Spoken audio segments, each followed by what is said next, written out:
잘 오셨습니다. 환영합니다. 우리는 말세 시대를 살아가고 있습니다.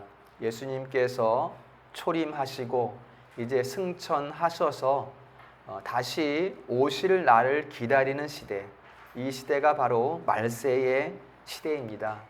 이 말세 시대를 살아가는 우리는 마음 상하고 애통한 일들이 많이 있습니다. 우리가 이 시대의 일어나는 일들을 정치적인 일들이나 경제적인 일들이나 직장에서나 가정에서나 그 일들을 하나씩 우리가 꺼내서 헤아려 본다면 정말 숨 막힐 정도로 마음을 짓누르는 그러한 상황들이 펼쳐져 있는 것을 우리가 볼 수가 있습니다. 세상의 정치인들은 어떻습니까? 전부 다 자기 탐욕에 휘말려서 권력욕, 물욕, 명예욕에 그것을 채우기 위해서 선량한 시민들을 이용하는 이 거짓된 사람들이 너무 많은 것을 우리가 볼 수가 있습니다. 그러한 세상을 살아가는 우리 성도들, 우리의 마음속의 짓눌림과 그러한 애통함을 어찌하면 좋을까? 어디서 우리의 그 애통함이 위로를 받을 수 있을까? 우리의 의지로는 결코 위로받을 수 없습니다. 나의 자질로는 세상에 있는 그 어떤 것으로는 우리가 결코 상심한 마음이 위로받을 수 없습니다. 그러면 어떻게 하면 좋을까요? 우리는 나의 나 된 것을 보셔야 합니다. 나의 나 된 것이 성경은 다 은혜다 이렇게 말씀하고 있어요. 그렇기 때문에 우리는 이 혼탁한 혼란의 소용돌이 가운데 있는 세상에서 눈을 거두어서 은혜로 만들어진 나의 나 된 것으로 시선을 돌려야 하는 것입니다. 하나님께서는 자기가 선택한 백성을 끝까지 돌보시고 이끄셔서 끝내는 영생의 자녀가 되게 하십니다. 이것을 우리가 성도의 견인이라고 말을 하고요. 견인은 우리를 이끌어 가심인데, 우리를 이끌어 가시는 것은 하나님께서 은혜의 언약 가운데 이끌어 가시는 것이기 때문에 우리의 인내함조차도 은혜이다. 다 우리는 은혜 받고 은혜로 살아가고 있기 때문에 우리는 세상에서 눈을 거두어서 그 은혜를 바라봐야 한다라는 것입니다. 그렇기 때문에 나의 나 된 것은 무엇이에요? 나는 하나님의 백성이 된 것이요, 하나님의 자녀가 된 것이요. 또 나의 나 된 것은 뭐예요? 지금도 한순간도 나를 놓지 않으시고 나를 이끌어 붙들어 영생의 자녀가 되게 하시는 그 이끌림 가운데 있는 것이 바로 나의 나 된 것입니다. 그리고 그 일을 지금 행하시는 분이 누구신가? 바로 보혜사 성령이십니다. 그분이 어디 계십니까? 지금 우리 안에 우리와 함께 계신 분이시니 그분으로 말미암지 않은 그러한 위로가 과연 어디에 있겠는가? 바로 성령께서 우리의 유일한 위로자가 되신다. 이 어지러운 시대 가운데 살아가는 우리의 유일한 위로자는 바로 성령 하나님이시다. 그러면 그 성령께서 우리를 무엇으로 어떻게 위로하실까요? 우리에게 산을 들어 올리는 초능력을 주셔서 우리를 위로하실까요? 그렇지 않죠. 같이 합니다. 말씀으로 우리를 위로하십니다. 오늘 4절에 보면 전에 기록된 바는, 이 기록된 하나님의 말씀을 말하고 있는 거예요. 전에 기록된 바는 우리의 교훈을 위하여 기록된 것이니 이렇게 말씀하고 있어요. 그 말씀이 어떻게 기록되었어요?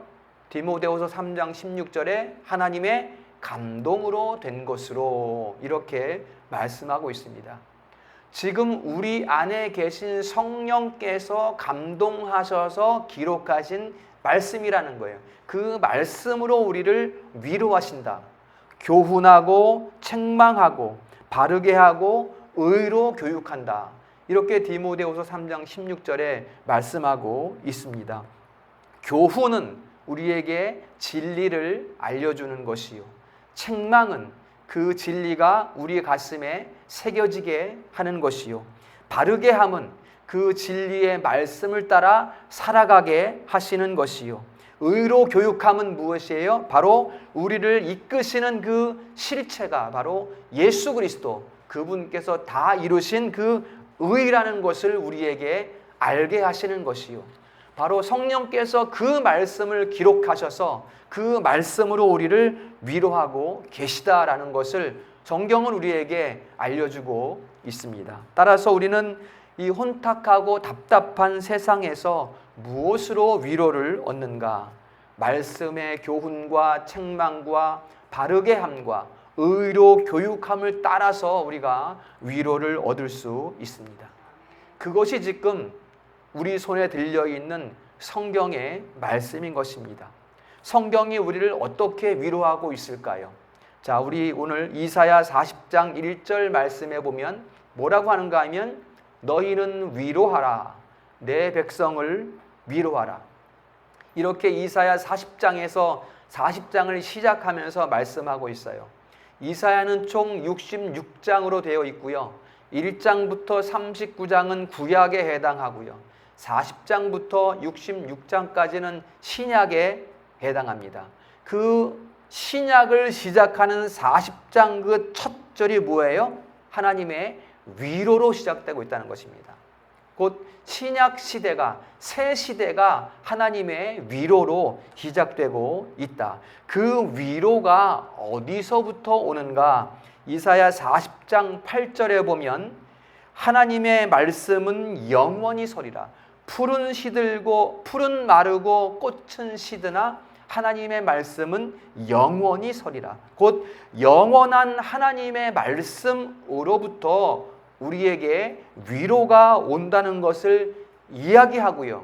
그 다음에 11절, 이사야 40장 11절에 보면 그는, 그 말씀은 그는 목자같이 양떼를 먹이시며 어린 양을 팔로 끌어 안으시며, 이렇게 말씀하고 있습니다. 여러분, 정리하면 이렇습니다. 새 시대가 되면 하나님의 백성을 위로하는 위로자가 오시는데 그분은 누구냐? 세세토록 있는 하나님의 영원하신 말씀이고, 그 말씀이 목자로 오셔서 양떼를 먹이시고 돌보신다. 이것을 말씀하는 거예요. 그게 새 시대의 시작이라는 거예요.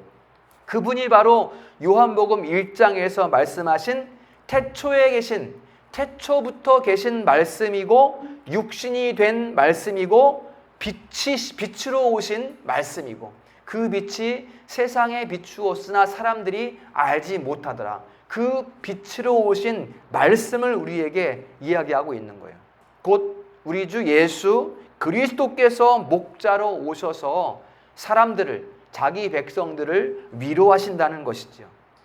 그분이 2000년 전에 오신 바로 우리 주 예수 그리스도신 거예요. 그 예수께서 위로자로 오신 거예요. 우리를 위로하기 위해서 오신 거예요. 여러분, 예수님께서 오신 그 세상, 위로자로 오신 그 세상이 어떤 세상이었습니까, 여러분? 헤롯에게 짓밟히고 로마에게 짓밟히고 나라도 다 빼앗기고 백성들은 이래저래 흩어지고 아무것도, 정치나 경제나 사회나 그 어떤 것도 그리스도인으로 살아갈 수 없는 그러한 조건들 가운데에 우리의 위로자가 오셨다라는 것을 말씀하고 있어요. 그 세상에 예수께서 평강의 왕으로 오시고 위로자로 오신 거예요. 오셔서 다 이루셨어요. 우리의 위로함을 다 이루셨고 우리의 구원을 위한 의의를 다 이루셨어요. 그것이 바로 신약시대, 새시대 위로의 시작입니다. 그러니 예수를 믿는 우리 성도들은 예수님을 다 믿습니까? 그 예수를 믿는 우리는 어디서 위로를 받아야 되는가? 그 말씀이신, 영원부터 계신 그 말씀이신 예수 그리스도로부터 우리가 위로를 받아야 합니다. 그런데 보면 이 시대에 보면 위로가 없는 사람들이 너무나 많이 있어요. 왜 위로가 없을까요, 여러분? 우리를 교훈하시는, 우리를 책망하시는, 우리를 바르게 하시는, 우리를 의로 교육하시는 그 말씀을 신뢰하지 못하기 때문이에요. 신뢰하지 않기 때문이에요. 그 말씀이 우리에게 빛으로 비춰질 때 그 말씀을 거부하기 때문에 위로가 없는 거예요. 그 말씀을 따라 인내하지 못하기 때문에 위로가 없는 거예요. 말씀에서 위로를 찾지 않고 속된 방법으로 위로를 찾기 때문에 참된 위로이신 말씀의 위로를 받지 못하는 거예요. 여러분, 모든 일에는 때가 있습니다. 시기가 있다고 하죠, 그렇죠? 모든 일에는 때가 있습니다. 그것은 세상이 말하는 때가 아니에요. 우리가 기다리고 인내해야 하는 하나님의 언약의 시간표를 말하는 거예요. 그 언약의 시간표를 바라보는 것이 바로 우리의 인내거든요. 예수님도 때가 참에 오셨다, 이렇게 성경은 말씀하고 있어요. 그 언약의 시간표를 바라보는 것이 인내인데, 지금 당장 무언가를 얻어내기 위해 생각하다 보니까, 당장 무엇을 얻으려고 하다 보니까 말씀이 우리에게 비추어지는 그 인내의 시간들을 거부하는 거죠. 그렇기 때문에 이 시대에 많은 사람들이 위로를 받지 못하고 있다. 여러분, 농부의 최고의 덕은 무엇일까요? 농부가 가지고 있는 최고의 덕은 가을을 기다리는 거예요. 농부는 농사를 잘 짓는 사람이기 때문에 알아요. 이게 언제 씨앗이 뿌려지고 언제 거두게 되는지를 알기 때문에 지금 심어놓고 지금 거두려는 것이 아니라 그게 익을 때까지 기다리는 거예요. 그 익는 시기가 언제예요? 하나님의 언약의 시간표인 거예요. 그게 농부의 덕입니다. 농사를 모르는 사람에게 농사를 짓게 하면 오늘 씨를 심어놓고 내일 되면 씨를 꺼내 얼만큼 자랐나 보고 안 자랐네? 다시 묻어놓는단 말이에요. 그렇게 해서는 열매를 얻을 수 없다는 것이죠. 우리 젊은이들이 무엇을 할지를 많이 생각하지만 그것과 더불어 얼마나 인내할지도 또 생각하셔야 돼요. 같이. 내가 하고자 하는 일과 거기에 비례하는 인내의 시간을 우리가 가져야 돼요. 그 인내는 뭐라고요? 하나님의 언약의 시간표. 하나님께서 이루실 그 시간을 인내하며 기다릴 줄도 알아야 한다는 것입니다. 그것이 바로 성경이 우리에게 교훈하는 바예요. 우리를 가르치는 바가 거기에 있습니다. 인내가 없이는 절대로 열매를 우리가 볼 수가 없습니다. 열매를 딴다고 해도 너무 서둘러 열매를 따게 되면 풋과일을 먹게 되는 거잖아요. 탐스럽고 아름답게 맛나게 익은 과즙이 가득한 그런 열매를 따는 것이 아니라 풋과일을 먹게 된단 말이에요. 인내하지 못하면. 빌라델피아 교회, 요한계시록에 나오는 빌라델피아 교회가 칭찬받는 교회가 되었습니다. 어떻게 그 교회가 칭찬받는 교회가 되었을까? 같이 합시다. 인내의 말씀을 지켰은즉. 아멘. 이게 계시록 3장 10절에 나타나는 말씀이에요. 그 핍박의 시대, 그때는 로마의 그 명령을 따르지 않으면 아무것도 할 수가 없었어요. 경제활동도 못하고 시장에 나가서 장사도 못하고 그 황제를 신으로 섬기지 않으면 아무것도 못했단 말이에요. 로마가 요구하는 그 신전 의식에 참여하지 않으면 도무지 살아갈 수, 그냥 산속에 들어가서 풀 뜯어먹고 살아야 되는 그런 시대였는데, 어떻게 그런 시대에 빌라델피아 교회는 인내의 말씀을 지킬 수 있었을까요? 바로 하나님의 언약의 시간표를 바라보고 있었던 거예요. 그게 그들에게 소망이 되었던 거예요. 그것이 그들에게 소망이기 때문에 그 인내의 시간을 감내할 수 있었다. 그 말씀을 우리가 말씀을 따라서 인내할 수 있었다라는 것입니다. 요한계시록 3장 12절 말씀 다 같이 읽어봅니다. 시작. 이는 자는 내 하나님 성전의 기둥이 되게 하리니 새 예루살렘의 이름과 나의 새 이름을 그의 위에 기록하리라. 아멘. 이 말씀이 빌라델피아 교회 성도들에게 소망이 된 거예요. 소망이 된 거예요. 그래서 인내할 수 있었고 목숨 걸고 예수님을 믿을 수가 있었습니다. 지금도 성경은 우리에게 변함없는 진리를 가르치고 있습니다. 마음에 새기게 하시고 바르게 하고 또 의로 교육하고 있습니다. 말씀은 동일한 말씀이기 때문에 이 시대는 저렇고 저 시대는 저렇고 이 시대는 능력 있고 저 시대는 능력 없고 그런 게 아니란 말이에요. 여전히 동일한 말씀으로 우리를 교훈하고 우리를 책망하고 우리를 바르게 교육하고 있다. 따라서 우리는 성경의 눈을 가져야 합니다. 세상을 바라보는 눈이 아니라 세상을 바라보되 우리가 성경의 안경을 가지고 세상을 바라봐야 합니다. 그렇게 되면 이제 우리가 근심이 왜 없겠습니까?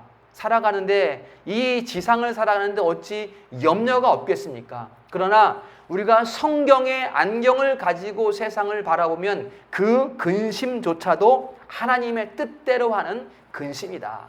고린도후서 7장 10절에 보면 하나님의 뜻대로 하는 근심을 해야 돼요. 우리는 근심을 하더라도 세상의 일 때문에 내가 어떡하지? 이렇게 할까? 저렇게 할까? 우왕좌왕 그런 근심이 아니라 하나님의 뜻대로 하는 근심 가운데 있으면 우리가 우리 가운데 회개하게 하고 영생을 이룬다라고 성경은 우리에게 말씀해주고 있습니다.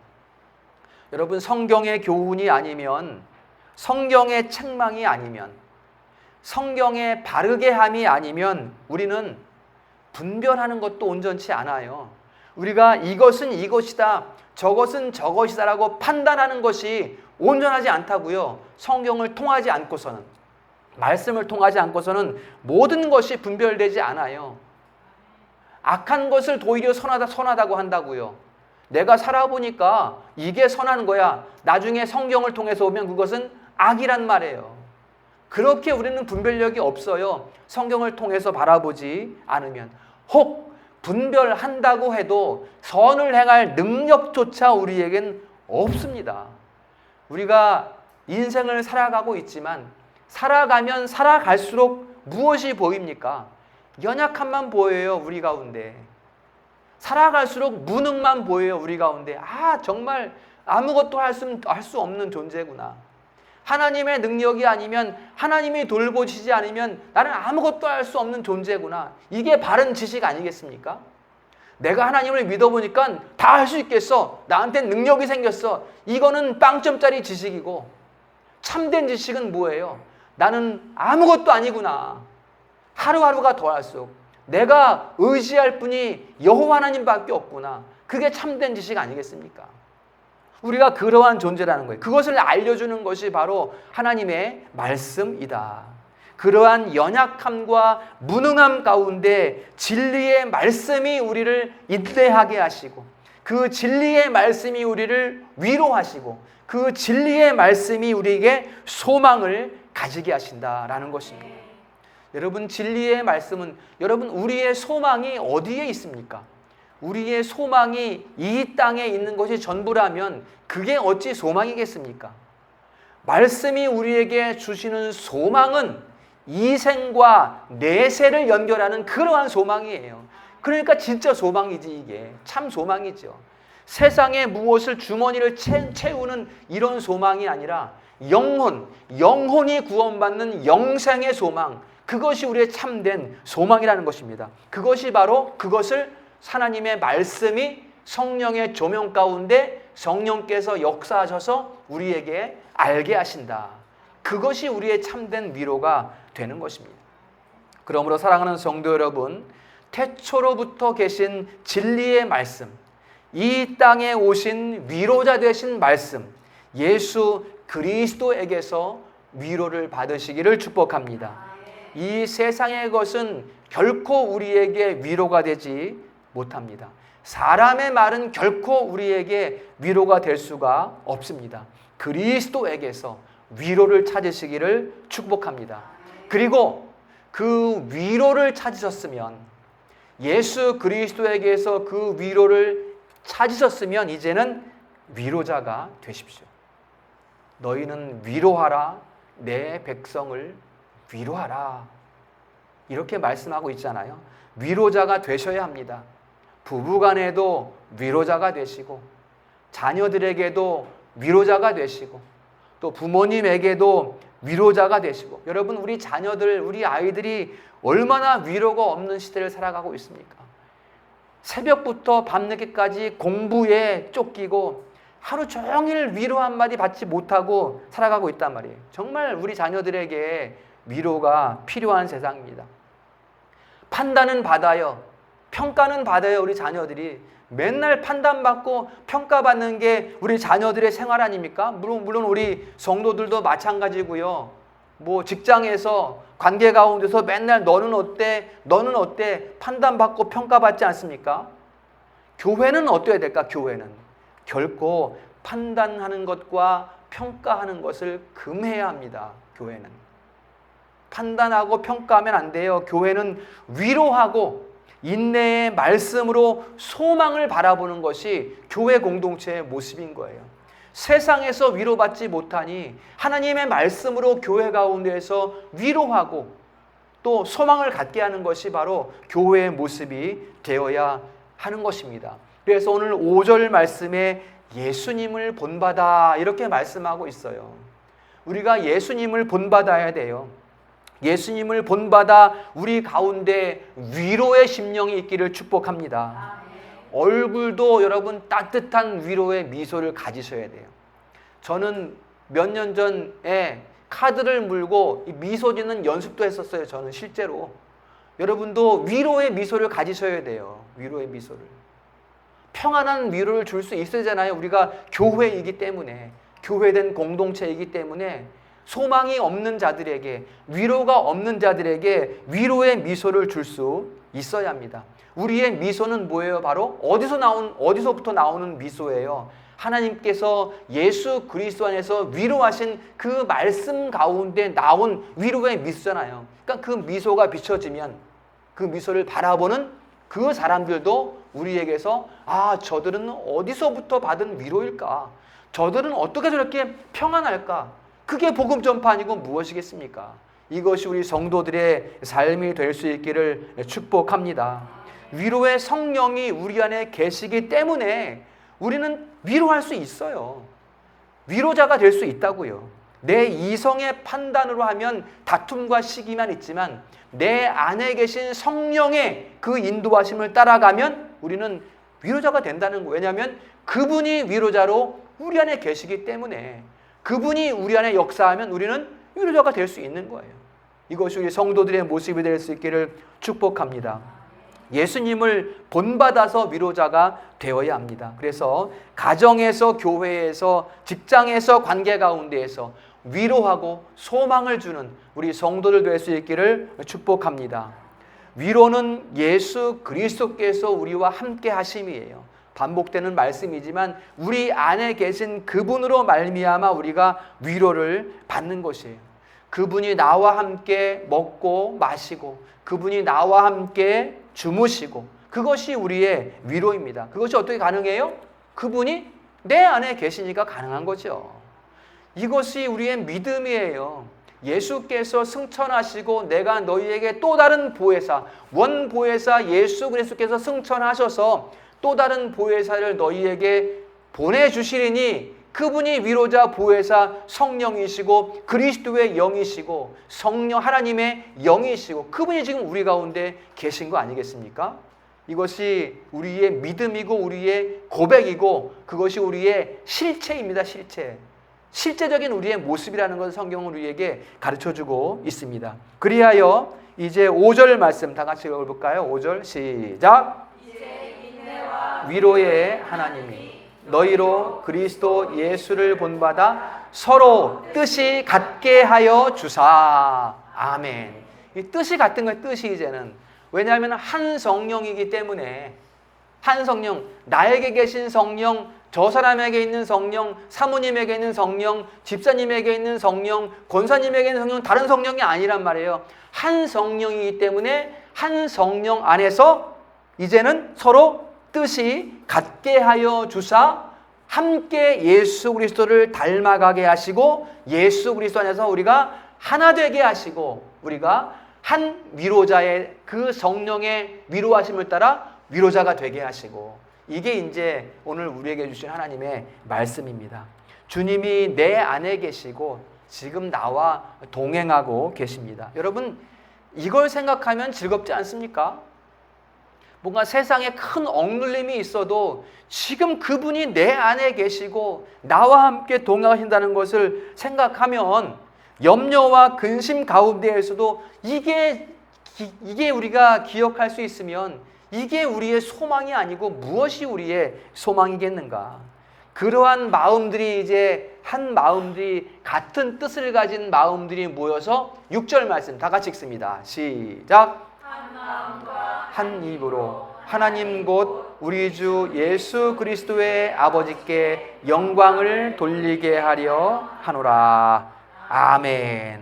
한 마음과 한 입으로 우리 하나님 여호와께 영광을 돌리게 하려 하시는 것이다. 이게 이제 최종 목적이고 창조하신 목적이고 이제 소리문답 첫 번째도 그거 얘기하잖아요. 하나님을 영화롭게 하는 것이 우리를 지으신 목적이거든요. 그게 여기 나타나고 있어요. 우리가 한 마음 되게 하셔서 우리가 한 마음과 한 입으로 우리 주 예수 그리스도의 아버지께 영광을 돌리게 하려 하시는 것이다. 이것을 말씀하고 있습니다.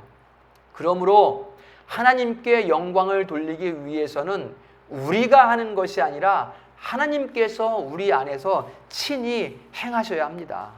믿으시기를 축복합니다. 우리는 잠잠해야 돼요, 여러분. 세상이 요란하고 흑암의 소용돌이가 밀려와도 세상이 나를 다 삼킬 것 같아도 우리는 잠잠해야 돼요. 불안해하지 마세요, 여러분. 불안해하지 마세요. 그 하나님은 우리의 하나님이고 나의 하나님이고 내 안에 계신 하나님이고 바울과 신라가 옥에 갇혀서 찬미할 수 있는 것은 뭐예요? 착고가 채워져서 꼼짝달싹 할 수 없는 매 맞아서 몸이 쓰라린 가운데 찬미할 수 있는 것이 뭡니까? 우리의 몸은 가둘 수 있을지 모르겠지만 우리의 영혼은 평안한 거예요. 우리 영혼이 찬미하는 거예요. 그게 우리에게 신자들에게 있는 능력이 되는 것입니다. 너희는 가만히 서서 하나님께서 행하시는 그 일을 바라보라. 홍해가에 있는 이스라엘 백성들에게 하신 여호와의 말씀이잖아요. 그게 지금 오늘 우리에게 주시는 말씀인 줄 믿습니다. 이 혼탁한 시대 가운데 살아가는 우리에게 주시는 말씀. 너희는 잠잠하라. 내가 행하는 이 일을 바라보라. 이것이 우리의 믿음의 고백이 될 수 있기를 축복합니다. 그럼 우리 성도들은 평안 가운데 주님의 위로를 받으시고 그 가운데 잠잠히 인내하면서 우리의 영원한 소망을 바라보는 성도의 삶이 될 수 있기를 축원합니다. 말씀을 정리합니다. 우리는 여러분 그리스도인의 삶이 어떤 것인가를 우리는 이미 공부했어. 여러분 우리가 자주 잊어버리는 건데 다시 한번 우리가 기억해 보겠습니다. 그리스도인의 삶이 무엇인가? 같이 읽어보세요. 시작. 미래를 묵상하며 자기를 부인하고 십자가를 지고 주님을 쫓는 삶. 이게 우리의 삶이에요, 여러분. 우리의 삶. 미래라는 것은 우리의 소망이고요. 자기를 부인한다는 것은 내 안에 계신 성령을 신뢰하는 것이고요. 십자가를 지고 주님을 쫓는다는 것은 우리를 날아오르게 하시는 주님의 십자가를 붙드는 거예요, 우리가. 주님과 함께 그 십자가에 있는 거예요, 우리가. 그게 주님을 쫓는 삶이 되는 것입니다. 이게 이제 그리스도인들이 걸어가는 인생의 걸음이 됩니다. 여러분, 이 그리스도의 삶을 가만히 묵상해 보세요. 우리에게 슬픈 일이 있습니까? 억눌림이 있습니까? 그 십자가를 바라보시면 돼요. 예수님을 바라보시면 돼요. 애매하게 당하는 고통이 있습니까? 어떤 사람이 나를 음해하는 어려움 가운데 있을지라도 우리의 시선은 그 사람에게 있는 것이 아니라 예수 그리스도께 있어야 된다. 십자가에 있어야 된다. 십자가를 바라보십시오, 여러분. 십자가 바라보셔야 돼요. 다른 것으로 시선을 돌려서는 결코 우리가 위로를 받을 수가 없습니다. 사람으로 상처 입고 사람의 시선으로 힘든 일이 있더라도 우리의 참된 위로자 되시는 우리 주 예수 그리스도, 참된 말씀 되신 우리 주 예수 그리스도를 바라볼 수 있기를 축복합니다. 고린도전서 3장 23절 말씀 읽습니다. 시작. 너희는 그리스도의 것이요 그리스도는 하나님의 것이니라. 아멘. 이 말씀이 우리 성도들에게 위로가 되시면 좋겠습니다. 우리가 다 하나님의 것이기 때문에 하나님이 우리를 위로하시길 원하셔요. 그래서 2000년 전에 우리의 목자를 보내주신 거예요. 영원부터 계신 말씀을 우리에게 보내주신 것입니다. 그리고 그분이 지금 우리 안에 계신 거예요. 믿으시기를 축복합니다. 꼭 믿으셔야 돼요. 그분이 우리 안에 계시다고요. 이것은 그냥 관념적인 생각이 아니라 실제적으로 우리 안에 계시다고요. 하나님께서. 그분을 믿고 그분을 의지해야 합니다. 우리의 영원하신 말씀, 우리 주 예수 그리스도 안에서 참된 위로를 받으시는 우리 성도들 될 수 있기를 주님의 이름으로 축원합니다. 하나님